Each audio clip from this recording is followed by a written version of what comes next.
ልክ ከገና አመት በዓልን አክብረን በማግስቱ ነው መሰለኝ የአርቲስት ፋንቱ ማንዶዬን ፎቶ ሼር እያደረግን ብዙ ቅስቀሳ ስናደርግ ነበረ። በጣም ብዙ ማለት ነው።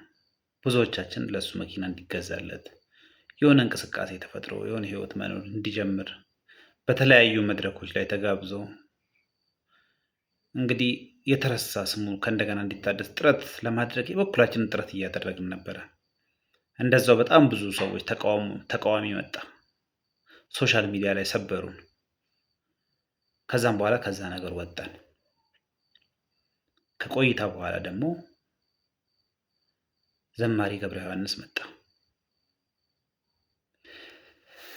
ባይገርማችሁ ሐሙስ ዕለት ነው የመጨረሻውን ቪዲዮ በዘማሪ ገብረ ዮሐንስ ላይ የሰራሁት። 5 ቀን አለፈው። ከ2 ቀን በኋላ እንግዲህ ሳምንት ይሆናል ማለት ነው። 7ኛ ቀን። አሁን ልቤ እየፈራ ነው ያለው። እንደ አርቲስት ፋንቱ ማንዶዬ እሱ የሚረሳ ይሆን? በግርግር መሃል ይታለፍ ይሆን?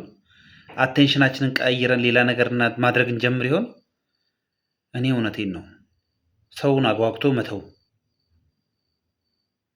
አንድ ነው። እስካሁን ድረስ እንደዛ አይነት ነገር ያጋጠመን ግን ማለት ነው ከተደገመ ሪፒቴሽኑ ቀላል አይደለም፣ አደጋ ነው። አንደኛ ታማኝነታችን ላይ ማለት ነው።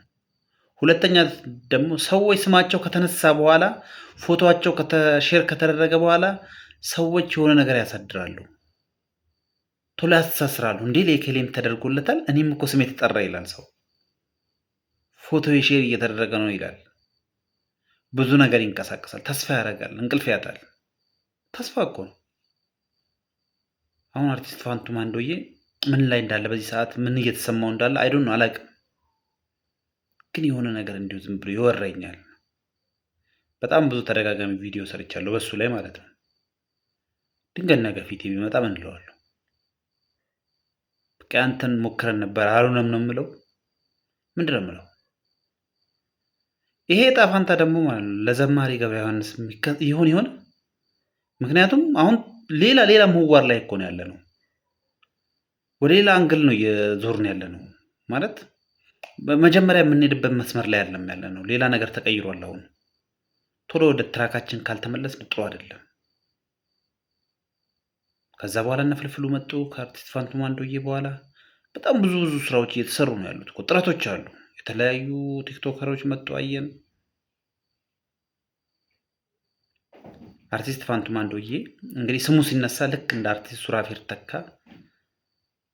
እንደ አርቲስት ሰለሞን ተካ የሆነ ሆፕ ያደርግ ነበር። አርቲስት ሰለሞን ተካ ልክ መኪናው መሳካቱን የሰሙ ሰዓት እዛ ቤተክርስቲያን ደብር መካከል ላይ ቆሙ ልክ ብሬክ ሲያደርጉ ያየሁት ያ ስሜት፣ ያ የደስታ ስሜት ከፊት አይጠፋም። እውነቴን ነው፣ አልረሳውም። እና ይሄን ነገር ቢታሰብበት፣ ይሄን ቪዲዮ በነገራችን ላይ ሼር አድርጉት፣ ሁሉም ሰው ይስማ፣ ሁሉም ሰው ጋር ይድረስ።